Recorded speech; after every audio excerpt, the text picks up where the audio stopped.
बहुत दिनों से आप लोगों का कमेंट आ रहा था कि सर आंसर की कब आएगा और रिजल्ट कब आएगा, क्या इस बार नॉर्मलाइजेशन लगेगा कि नहीं लगेगा, क्योंकि पेपर 2 दिन में हुआ था। ठीक है, तो इन सभी चीजों पे आइए हम डिस्कस करते हैं। सबसे पहले तो मैं आपको बता दूं कि जो एग्जाम हुआ था वो 7 फरवरी और 8 फरवरी को हुआ था।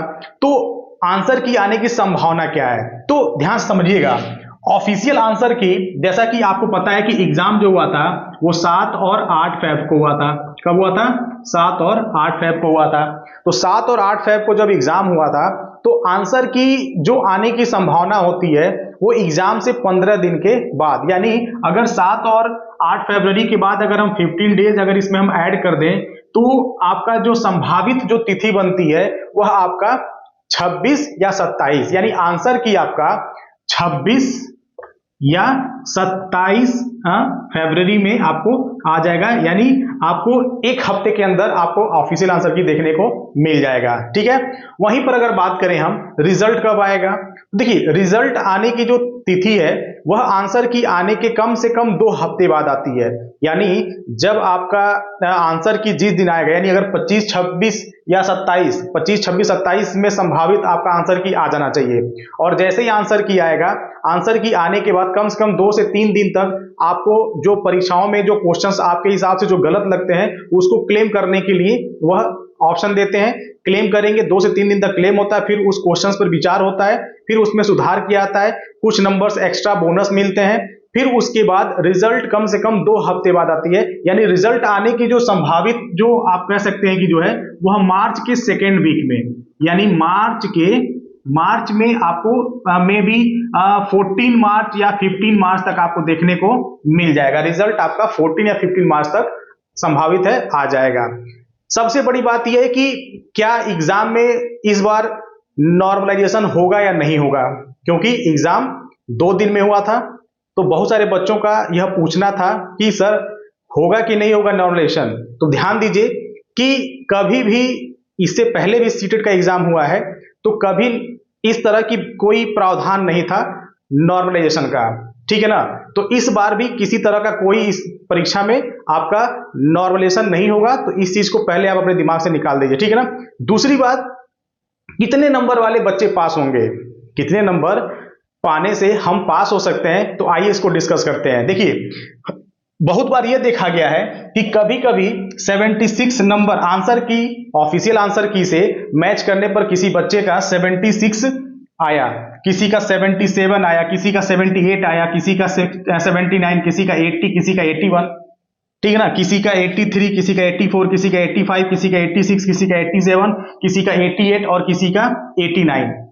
ऐसे नंबर्स आंसर की से मैच करने पर देखे जाते हैं। लेकिन होता क्या है, जब आंसर यानी जब रिजल्ट निकलता है तो रिजल्ट में 3 से 4 नंबर, 3 से कह सकते हैं कि 4 नंबर बढ़ने के क्या होते हैं, संभावना हमेशा होते हैं। यानी हर साल 3 से 4 नंबर बढ़ा है, हर साल 3 से 4 नंबर एग्जाम में बढ़े हैं। ठीक है ना, तो बढ़ने के चांसेस ज्यादा होते हैं। तो सबसे जो इजी तरीका समझने का, देखिए समझिएगा, ओबीसी, ओबीसी ठीक है ना, एससी ठीक है ना, और ST, OBC SC ST category में जो लोग आते हैं उनका जो पासिंग मार्क्स है वह आपका है 82।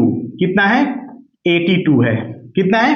82। यानी अगर वो 82 मार्क्स लाते हैं तो वो क्वालिफाइड हो जाएंगे, वो पास हो जाएंगे। ठीक है ना, वहीं पर जनरल कैटेगरी में पास होने के लिए हमें चाहिए होता है 90 मार्क्स। कितना चाहिए होता है?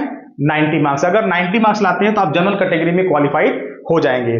लेकिन आंसर की से अगर आप लोगों ने आंसर की मिलाए होंगे, बहुत सारे पेपर्स आप लोग आजकल तो गूगल से मैच हो जा रहा है, आप तैयारियां भी किए होंगे, बुक से आपने मिलाया होगा, तो बहुत लोगों के स्कोर, किसी का 78 आ रहा होगा, किसी का 79, किसी का 80, किसी का 81, किसी का 82 से ज्यादा होगा, किसी का 90 से भी ज्यादा होगा, किसी का 100 से भी ज्यादा होगा।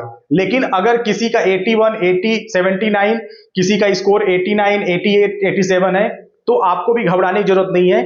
एग्जाम रिजल्ट्स में देखा गया है कि 3 से 4 नंबर, कभी कभी 5 नंबर भी बढ़ जाते हैं। ठीक है ना, मिनिमम मान चलिए कि 2 नंबर तो बढ़ते ही बढ़ते हैं। ठीक है ना, तो इस चीज को आप ध्यान में रख करके अपना आंसर की जब आएगा तो एक बार मिलाइएगा जरूर। ठीक है, अब रही बात कि सीटेट का जो नेक्स्ट एग्जाम होगा वो कब होगा, तो सीटेट का जो नेक्स्ट एग्जाम है जो वो हर 6 महीने पे होता है। यानी सीबीएसई जो है सीटेट का एग्जाम हर 6 महीने पे कराती है। यानी अगर आपका एग्जाम फरवरी में हुआ है तो नेक्स्ट एग्जाम में भी अगस्त में आपको देखने को मिल जाएगा, यानी अगस्त में, ठीक है ना।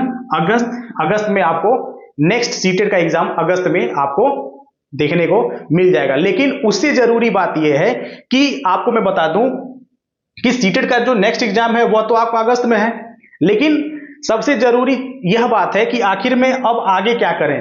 तो आगे क्या करना है, जैसा कि आपको पता है कि यूपी गवर्नमेंट के द्वारा जो टाइम टेबल जारी हुआ है उसमें बताया गया है कि वह यूपी टेट का, यानी आगे आप यूपी टेट की तैयारी करें। अब यूपी टेट, और यूपी टेट की जो एग्जाम डेट बताई गई है 2 जुलाई, 3 जुलाई और 4 जुलाई, ये 3 डेट आपको क्या की गई है, बताई गई है कैलेंडर के माध्यम से। फॉर्म कब आएगा इसकी कोई अभी जानकारी नहीं है, फॉर्म कभी भी आ सकता है, नेक्स्ट मंथ में आ सकता है, इस महीने के लास्ट में आ सकता है, लेकिन जो कैलेंडर उन्होंने जारी की है उसके हिसाब से जो आपका एग्जाम होना है यूपी टेट का वो 2, 3, 4 जुलाई को होना है, और जस्ट उसके बाद सुपर टेट की भी वैकेंसी आएगी। तो आगे आपको ये सारी चीजें अभी करनी है, तो तैयारी में लगे रहिए, उम्मीद नहीं छोड़ना है, ठीक है ना। जिन्होंने अच्छा स्कोर किया है उसको बहुत बहुत बधाई, जिनके स्कोर अच्छे नहीं हो रहे हैं उनको मोटिवेट रहना है, डिमोटिवेट नहीं होना है, उनको अपनी तैयारी आगे करनी है।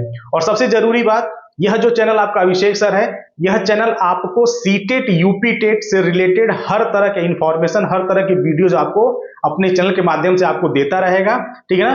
तो सीटेट और यूपी टेट के एग्जाम की तैयारी कर रहे हैं अगर आप हैं तो आप इस चैनल को सब्सक्राइब कर लें, क्योंकि यह चैनल आपके लिए ही है, ठीक है ना। धन्यवाद।